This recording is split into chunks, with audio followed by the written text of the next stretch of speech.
결국 사랑입니다. 장성한 믿음의 소유자라 하더라도, 기도의 사람으로 하나님의 은혜를 체험한 성도라 할지라도 결국은 사랑으로 그 모든 증거를 삼을 수 있습니다.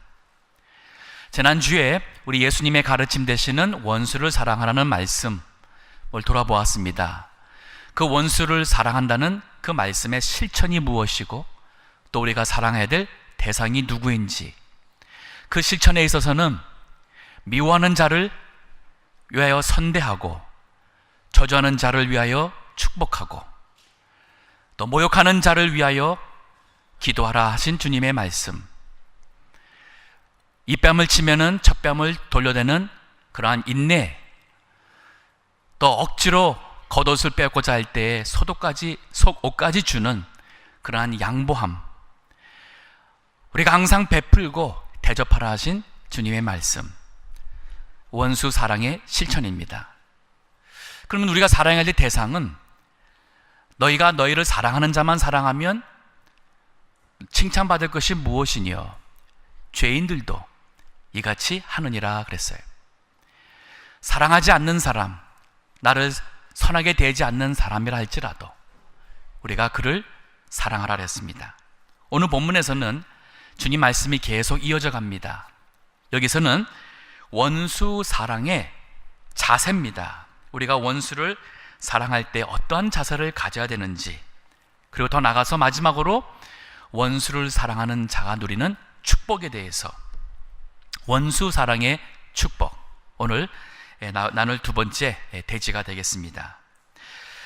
자, 그럼 우리 오늘 말씀 원수 사랑의 자세, 먼저 첫 번째 보겠습니다. 여기 34절에 보니까, 너희가 받기를 바라고 사람들에게 빌리면 칭찬받을 것이 무엇이뇨?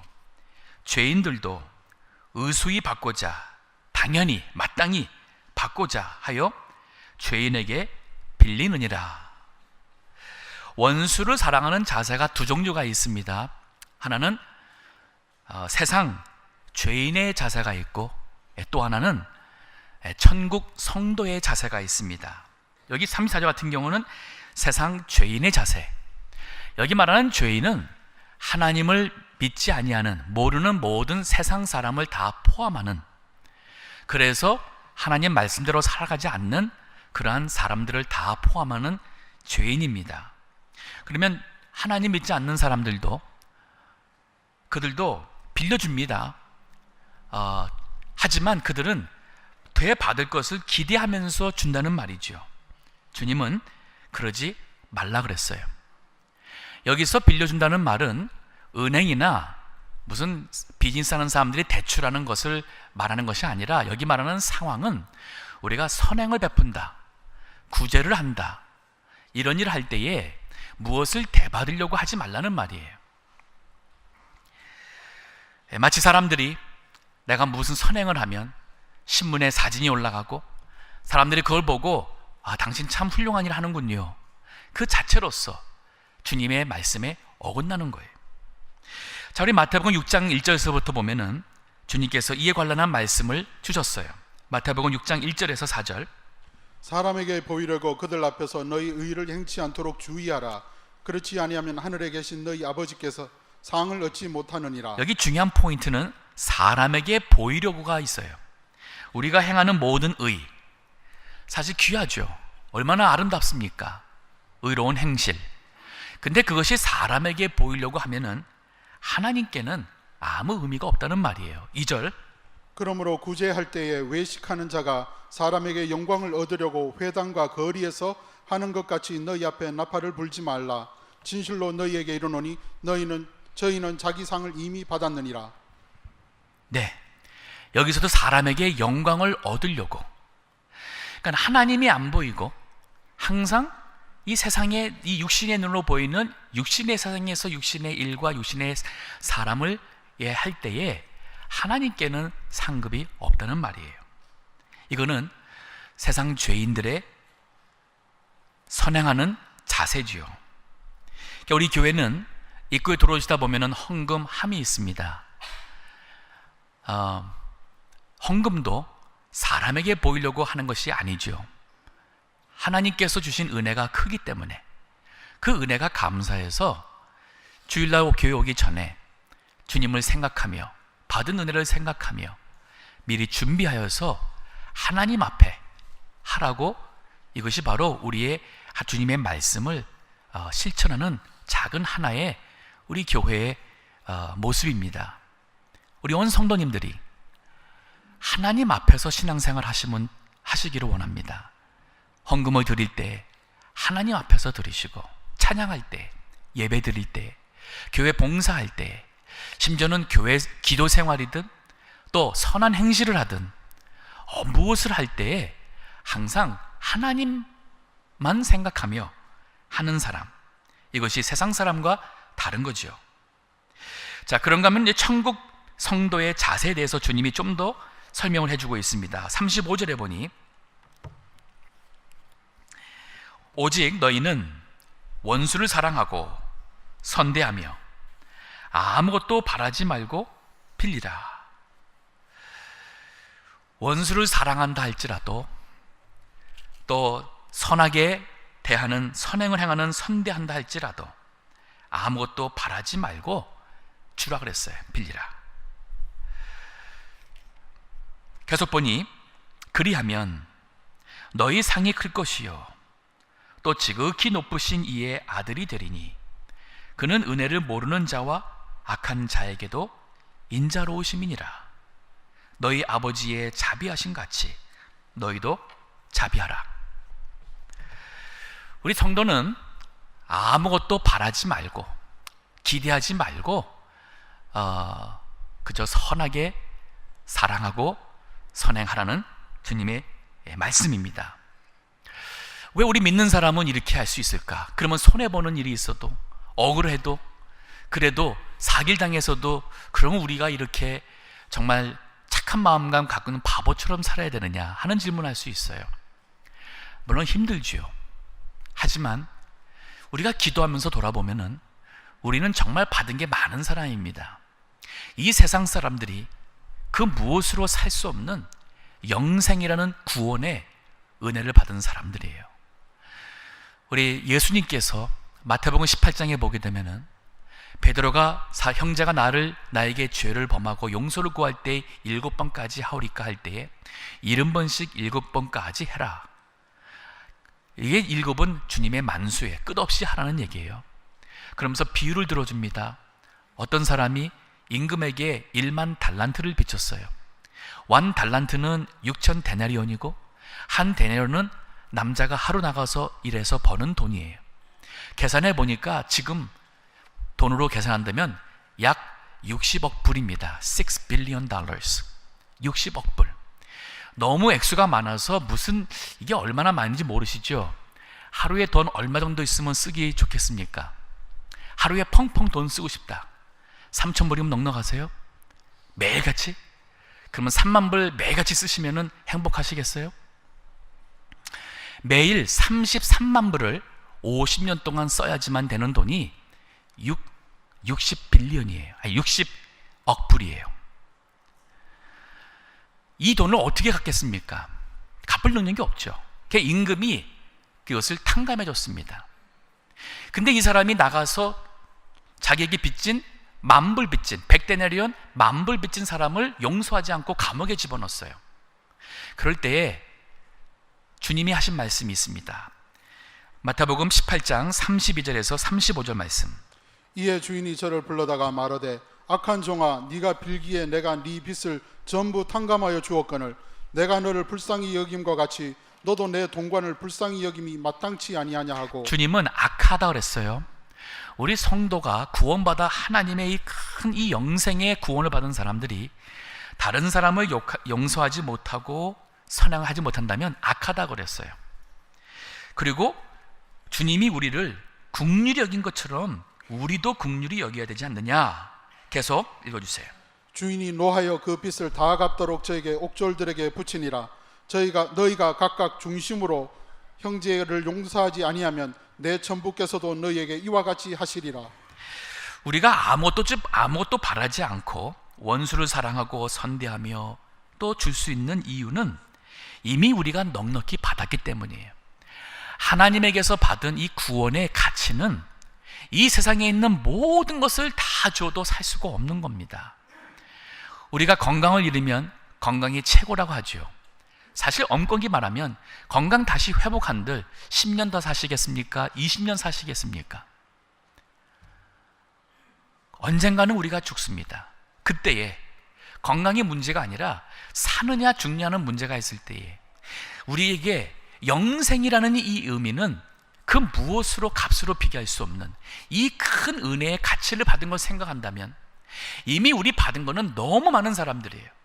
그렇기 때문에 살아가면서 좀 손해본들, 억울하게 된들 우리가 주님 앞에 그것 또한 내려놓고 기도하며 맡길 수 있다는 말이에요. 그런데 이렇게 할 때에 주님께서는 우리에게 상을 주신다 그랬어요. 오늘 본문 말씀 누가복음 6장 35절 보니까 이렇게 말하죠. 그리하면 너희 상이 클 것이요 하나님이 주시는 상이 있다는 말입니다. 세상에서는 조금 손해봐도 믿음 지키느라고 손해봐도 하나님께서 주시는 큰 상이 있다고 그랬습니다. 어떠세요?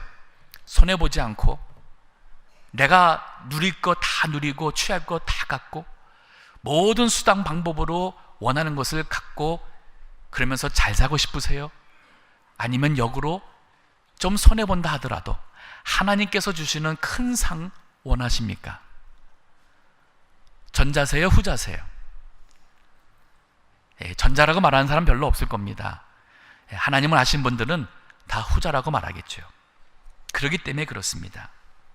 그래서 우리 성도들의 사랑은 저수지 혹은 댐의 사랑과 같습니다. 저수지하고 댐에 공통점이 있습니다. 물을 모아서 그 다음에는 아래로 내려보냅니다. 이미 내려보낸 물은 다시 올라오지 못합니다. 저수지, 그러면 그 물 어디서 나요? 위에서 내려오죠. 높은 산에서 내려오든지 아니면 깊은 땅 속에서 생수가 올라옵니다. 그렇게 위에서나 깊은 이 땅에서 올라온 생수를 모았다가 그리고 아래 내려보내서 생명을 주고 우리로 하여금 마실 수 있는, 고기가 살 수 있는 물이 되게 되는 것이죠. 이게 바로 그리스도인의 사랑이에요. 우리는 하나님에게서 사랑을 받아야 돼요. 예수 그리스도의 그 깊은 사랑에서 우리의 그 은혜와 사랑을 다 채우고 우리 심령에 찬 그 사랑과 은혜를 살아가면서는 다른 사람에게 계속 내려보내듯이 우리는 주는 사랑을 하라는 얘기예요. 다른 사람에게 기대하지 않고 하나님께서 그의 마음을 감동해서 이것을 대갚게 한다면 이건 기대치 않은 하나의 보너스된 축복으로 생각하고 아예 기대하지 않고 사랑하고 베풀고 용서하고 선대한다면 하나님께서 상을 주신다고 그랬습니다. 자, 우리가 아무것도 바라지 않고 이렇게 사랑할 수 있는 또 이유가 있어요. 바로 뭐냐면 오늘 본문에도 35절에 더 나가니까 이런 말씀이 있죠. 또 지극히 높으신 이의 아들이 되리니, 지극히 높으신 이는 하나님의 아들이 된다는 것은 하나님의 아들로 인정받는다는 말이에요. 세상 사람들 눈에서도, 교인들 앞에서도 당신은 참으로 하나님의 아들, 당신은 참으로 하나님의 사람이요 라는 그 인정받게 되는 은혜가 있어요. 그는 하나님은 은혜를 모르는 자와 악한 자에게도 인자로우시니라. 우리가 바라지 않고 사랑할 수 있는 이유, 내가 받은 이 구원의 그 큰 은혜 생각하세요. 손해보는 일 없습니다. 이미 우리는 이 세상 살아가면서 모든 것을 다 주고 빈털터리로 죽어도 우리는 손해본 게 아닙니다. 그 다음에 하나님이 우리에게 상을 주신다 그랬습니다. 더 나아가서 바로 하나님의 아들로 인정받는 사람이 된다 그랬습니다. 살아가면서 하나님이 보이시기를, 하나님께서 우리 삶 속에 우리 눈에 보이기를 기도하세요. 미워하는 사람이 있고 적이 있다 할지라도 그 골리앗을 보고 무서워서 다 도망친 이스라엘 백성처럼 사울왕처럼 되지 마시고 골리앗과 함께 육신의 눈에는 골리앗이 보이지만은 그러나 믿음의 눈으로 볼 때에 골리앗과 비교할 수 없는 만군의 하나님 여호와가 우리 눈에 보인다면 골리앗이 무섭지 않습니다. 골리앗에게 오히려 너는 나에게 칼과 창과 단창으로 나에게 오겠지만 나는 네가 모욕하는 여호와 하나님 이스라엘의 하나님으로 내게 간다. 전쟁은 여호와께 속해져 있는 것이다. 우리가 하나님을 생각하면 다 할 수 있습니다. 즉 이 문제가 어떻게 보면은 지난주는 원수와 나와의 문제가 아닌 주님께서 내가 갚으셔야 했던 그 하나님을 믿는 하나님과 나와의 믿음의 문제라고 했죠. 다른 것도 마찬가지입니다. 우리가 비록 내가 베풀어도 하나님께서 내가 상을 더 큰 상을 내가 너에게 주마. 하나님께서 이걸 다 아신다고 그랬습니다. 그러면 우리가 하나님을 믿는 믿음이 있기 때문에 때로는 우리가 손해봐도 기도하며 참고 그리고 착한 마음, 선한 마음을 갖는 것, 이 모든 것 바로 나의 믿음의 문제입니다. 우리가 이렇게 믿음으로 살지 못한 모든 건 회개해야 돼요. 자신이 회개하고 돌이키고 이제는 믿음의 눈이 떠져서 하나님을 볼 수 있도록, 그리고 하나님께서 하나님 앞에서 베푸는 사람이 되기를 기도해야 됩니다. 이 말씀을 준비하면서 떠오르는 정말 그렇게 베푸는 사람이 누가 있을까 생각을 좀 해봤습니다. 몇 년 전 읽었던 책이 생각이 났습니다. 그 청년 바보 의사라는 책입니다. 안수현이라는 젊은 의사에 대한 책입니다. 청년 때부터 참 믿음이 좋았어요. 그렇게 섬기길 잘했습니다. 누가 차가 없다면은, 차편이 없어서 교회 못 온다면은 1시간 거리를 가서도, 그 한국 얼마나 길값 비쌉니까? 이게 학생 신분인데 자기 가스값 생각하지 않고 1시간 거리를 가서 픽업이 오면 2시간이 없어져요. 하나 그거 가지고 시간이 얼마 소였다, 가스값이 얼마다, 그런 거 생각을 하진 않아요. 교회 끝나고 나서 후배들이 또 차가 없다 그러든지 하게 되면은 픽업해 주죠. 봉사 있으면 봉사하죠. 의대 공부하면서 주의를 지키기 위해서 일부러 다른 사람과 밤에 일하는 사람과 바꾸어서 주일날 한편 나와서 예배 드릴지언정, 자기가 밤에 밤늦게까지 밤새도록 일해가면서 고생할지언정 주님 앞에 나와 예배 드리기를 사모했던 정말 믿음이 좋은 청년입니다. 의사가 되어서도 마찬가지였습니다. 돈 없는 사람이 있으면은 몰래 병원비를 얼마 지금 돈 없는 사람이 자기 돈으로 의사비를, 치료비를 내주고, 환자와 의사 관계가 하나의 직업의 관계가 아닌 환자를 하나의 귀한 영혼으로 봤어요. 그래서 그 영혼을 위해서 손잡고 기도해 줍니다. 그에게 그 가방 속에는 항상 찬양 CD와 신앙 좋은 책들이 가득 차 있었습니다. 만나는 사람에게, 환자에게 전도하며 그 책을 나눠주고 CD를 주며 한평생 그렇게 나누며 사는 사람이에요. 근데 안타깝게 33살, 예수님과 같은 나이에 갑작스러운 병이 걸려가지고 한 달 만에 죽습니다. 그가 죽고 나서 몇 년이 지났는데 많은 사람들 마음속에 그가 잊어지지 않았습니다. 그래서 사람들이 모여서 안수현에 대한 책을 내자 해서 낸 책이 그 청년 바보 의사라는 책이에요. 그가 죽었던 그 장례식장에 그 빈소에 4,000명이 넘는 사람들이 그를 찾았다고 합니다. 이 책을 정리했던 작가 중 한 사람이 그 안수현 의사를 돌아보면서 신앙에 대해서 이렇게 말합니다. 신앙이란 예수님의 말씀처럼 사랑을 베풀고 실천하는 것, 내 주위에서부터 사랑의 물줄기가 흘러가는 것이 신앙이다.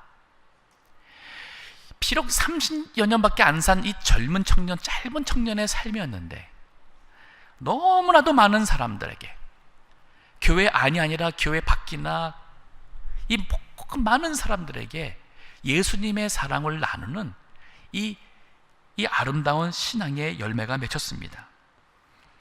진정한 믿음이란 사랑을 베푸는 것, 내가 처해 있는 내 삶, 내 주변에 나로 인하여 사랑의 물줄기가 모든 사람에게 흘러가는 것이라 고백했어요. 이 시대가 얼만큼 성공주의로 사는 시대가 되지 않았습니까? 우리는 손해보지 않으려고 합니다. 내가 누릴 수 있는 모든 권리는 다 누리려고 합니다. 때로는 다른 사람을 억누르고도 밟고 올라서고라도 우리는 내 이익을 누리며 성공하고자 합니다. 그러면 행복하신가요? 행복하지 않잖아요. 늘 부족한 것 같아요. 하지만 오히려 베푸는 삶을 통해 가장 행복한 삶을 산 사람이 안수현 씨였다고 그 작가는 고백하고 있습니다. 이 안수현 의사의 아버지 되시는 장로님, 안봉순 장로님이 여러 해가 지나서 그 아들의 죽음이 얼마큼 마음이 아프겠습니까? 하지만 그 장로님이 이렇게 말합니다. 기독교가 말하는 예수님의 사랑이 내 아들을 통해 전해졌으면 좋겠습니다. 결국 사랑입니다. 우리는 주님의 말씀을 순종하며 사랑하며 선행을 베풀고 선행하며 모든 걸 하는 것, 우리의 마음 자세는 우리 하나님께 했으니까 사람에게는 아무것도 바라지 않는 것이 올바른 자세. 자, 우리 두 번째로 원수 사랑의 축복을 보십시다. 오늘 이제 예수님이 하신 말씀의 결론 부분인데, 여기 37절을 보니 비판하지 마라, 비판치 말라, 그리하면 비판을 받지 않을 것이요. 정죄하지 말라, 그리하면 너희가 정죄를 받지 않을 것이요. 용서하라, 그리하면 너희가 용서를 받을 것이요. 주라, 그리하면 너희에게 줄 것이니 곧 후이되어 누르고 흔들어 넘치도록 하여 너희에게 안겨주리라. 너희의 헤아리는 그 헤아림으로 너희도 헤아림을 도로 받을 것이니라. 우리 원수를 사랑하는 자가 누리는 축복이 두 종류가 있습니다. 하나는 소극적 사랑의 복이 있고 또 하나는 적극적 사랑의 복이 있어요. 소극적 사랑이라는 것은 하지 않아야 될 사랑이에요. 우리가 사랑한다 할 때 하지 않는 게 바로 뭐냐면 비판하지 않는 겁니다. 그리고 그 사람을 정죄하지 않는 거예요. 적극적 사랑이라는 것은 우리가 더 나가서 해야 되는 거예요. 즉 용서하고 더 나가서 그에게 주는 겁니다.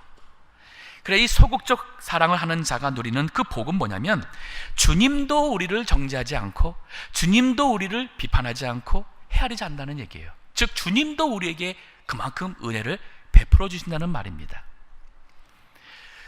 우리 하나님의 천사들이 많이 있습니다. 그 천사 중에 가장 우두머리가 천사장입니다. The Archangel. 그 하나님의 천사장이 미가엘입니다. 영어로는 마이클이라고 그러죠. 그 미가엘이 모세 시체에 대해서 마귀와 논쟁이 있었어요. 근데 그 미가엘이 마귀에 대해서 마귀한테 그 논쟁하다가도 회방하는 판결을 쓰지 아니하고 주께서 너를 꾸짖으시기를 원한다고 얘기했다 그랬어요. 이 유다서에 있는데 유다서 1장 9절의 말씀 읽어주시기 바랍니다.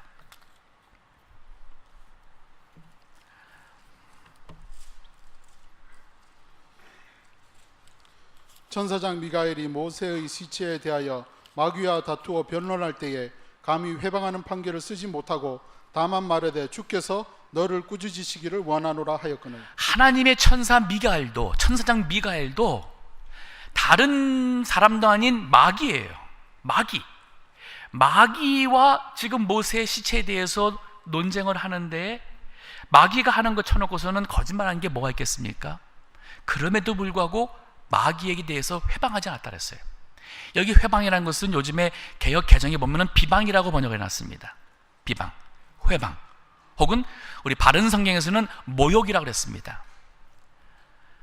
천사장 미가엘도 마귀에 대해서 회방이나 비방이나 모욕을 하지 않고 오직 주께서 너를 꾸짖으시길 원한다 하면서 주님께 맡겼어요. 우리 믿는 성도는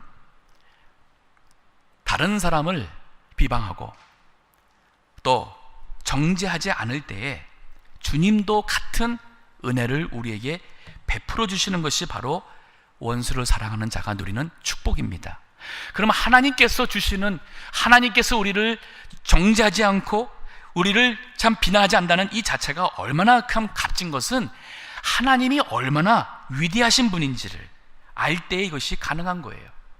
왜냐하면 마태복음 10장 28절 보면 이런 말씀이 있어요. 몸은 죽여도 영혼은 능히 죽이지 못하는 자를 두려워하지 말고 몸과 혼을 지옥에 멸하는 자를 두려워하라. 하나님인 거예요. 우리가 가장 두려워할 분은 하나님이십니다. 경찰도 아니고 법도 아닙니다. 심지어는 마귀도 아닙니다. 정말 두려워할 분은 하나님이세요. 왜냐하면 하나님께서 우리를 구원해 주지 않으면 우린 지옥 갑니다. 하나님께서 우리를 구원해 주신다면 마귀와 사탄이 아무리 그 권세가 커도 주님께서 우리를 지켜주시고 구원해 주십니다. 하지만 하나님께서 우리를 용서해 주지 않고 하나님께서 우리를 지켜주지 않는다면 아무것도 우리를 죄와 정죄와 지옥 형벌에서 지켜줄 수 없습니다.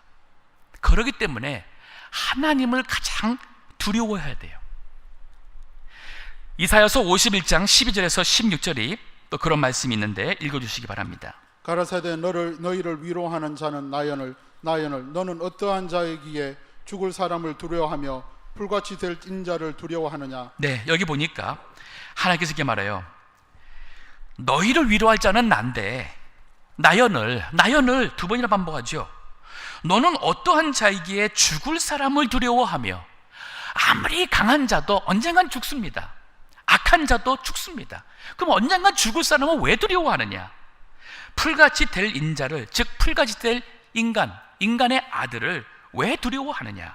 13절 계속 읽어주세요. 하늘을 펴고 땅의 기초를 정하고 너를 지은 자 여호와를 어찌하여 잊어버렸느냐? 너를 멸하려고 예비하는 저 학대자의 분노를 어찌하여 항상 종일 두려워하느냐? 학대자의 분노가 어디 있느냐?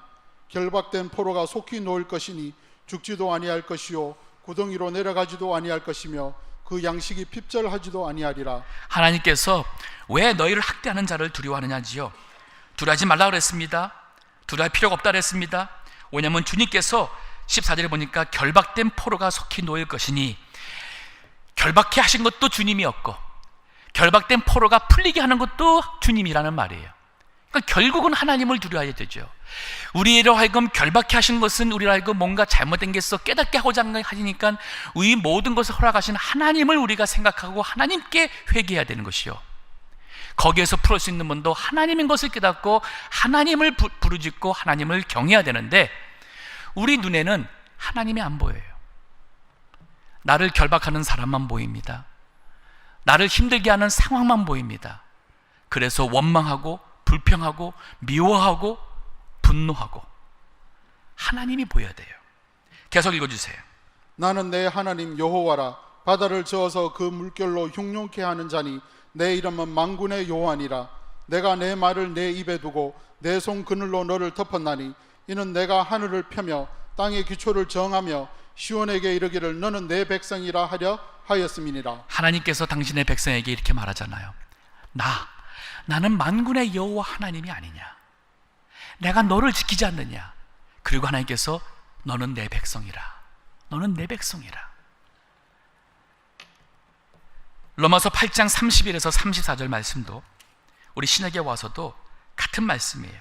하나님께서 우리를 얼마큼 사랑하시는지 세상 사람들이 우리를 정죄할 수 없다 그랬습니다. 로마서 8장 31에서 34절.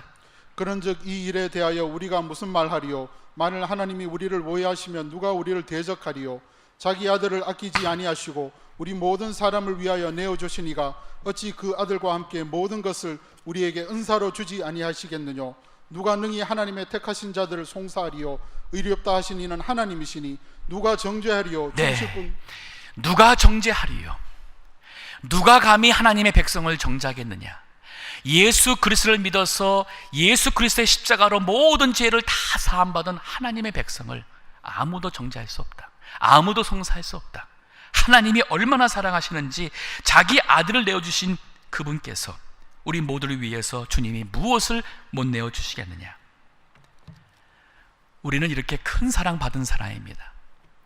우리를 의롭다 하신 분이, 정죄하지 아니하시고 비판하지 않는 하나님이 이렇게 위대하고 크신 분이세요.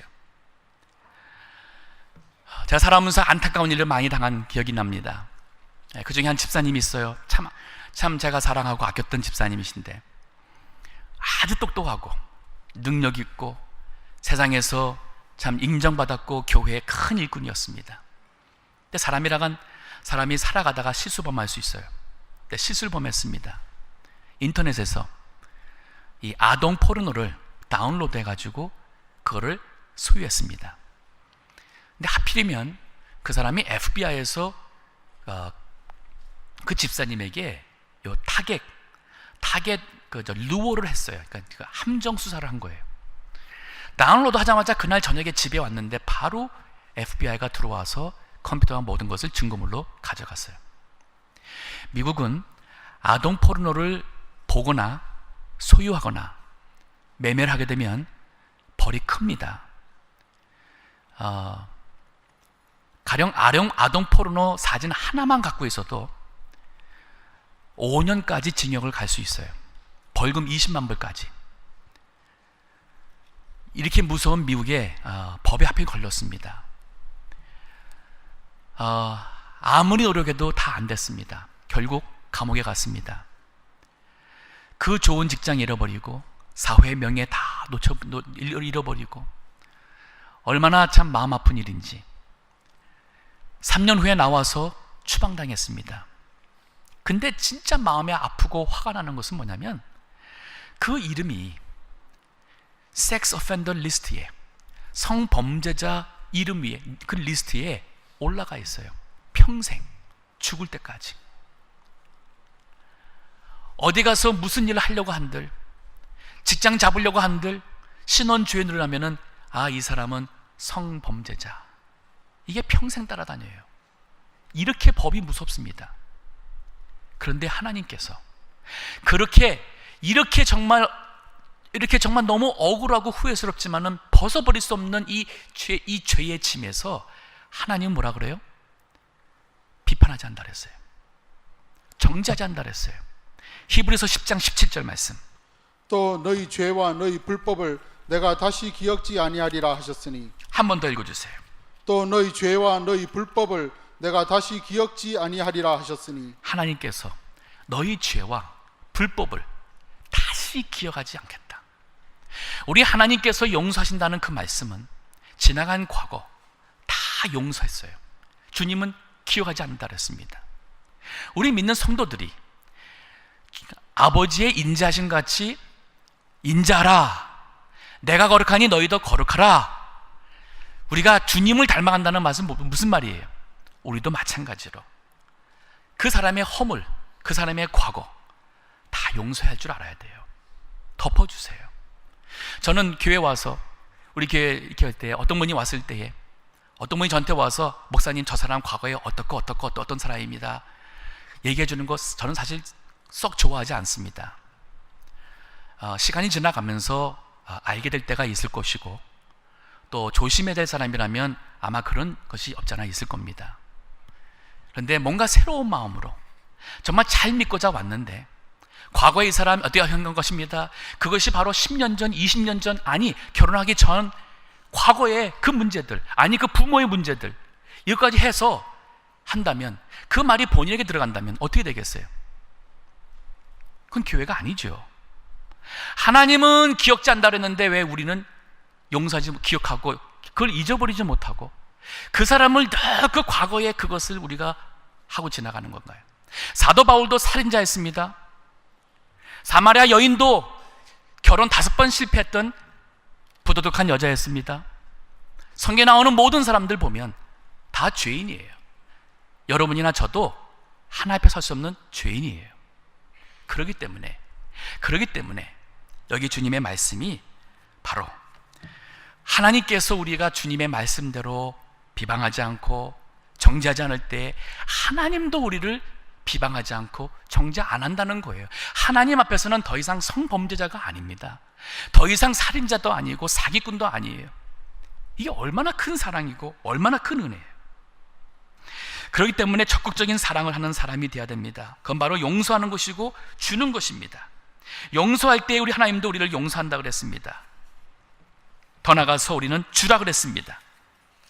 오늘 본문의 말씀 누가복음 6장 38절에 보니까 주라 그리하면 너희에게 줄 것이니 곧 후히되어 누르고 흔들어 넘치도록 하여 너희에게 안겨주리라. 너희의 헤아리는 그 헤아림으로 너희도 헤아림을 도로 받을 것이니라.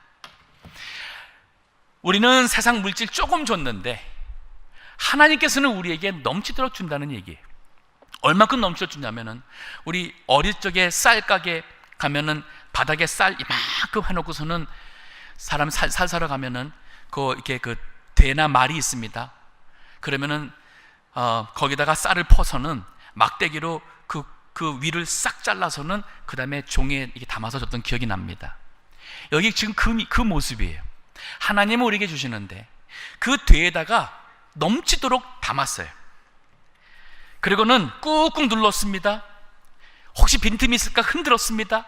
또 거기에 넘치도록 해서 우리에게 안겨준다 그랬어요. 혹시나 우리가 떨어뜨릴까 봐. 하나님이 후히 우리에게 담아서 눌러서 흔들어 가지고 넘치도록 우리에게 안겨주시는 복이 주는 자에게 있다 그랬어요. 우리 그리스도교는 주는 종교입니다. 우리 하나님도 우리에게 아들을 주셨습니다. 우리나라 왔던 선교사들 보게 되면 그 선교사들 한 분 한 분들이 다 미국과 유럽에서 최고 엘리트가 오셨어요.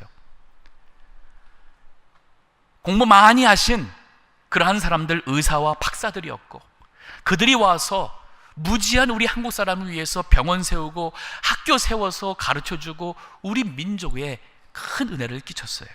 이게 바로 기독교 정신입니다. 그것이 무엇을 바랬습니까? 그들이 무엇을 바랬습니까? 오직 하나님이 주시는 상이었습니다. 그리고 하나님의 아들이 된다는 바로 그 명칭이었습니다. 말씀을 정리합니다. 결국 사랑입니다. 믿음이 있노라 성경 말씀을 많이 아노라. 나는 기도를 많이 해서 하나님의 은혜를 체험했노라. 하지만 결국 사랑입니다. 가까이 있는 가족들 사랑하세요. 남편 사랑하세요. 아내 사랑하세요. 부모에게 중심으로 사랑하며 효도하세요.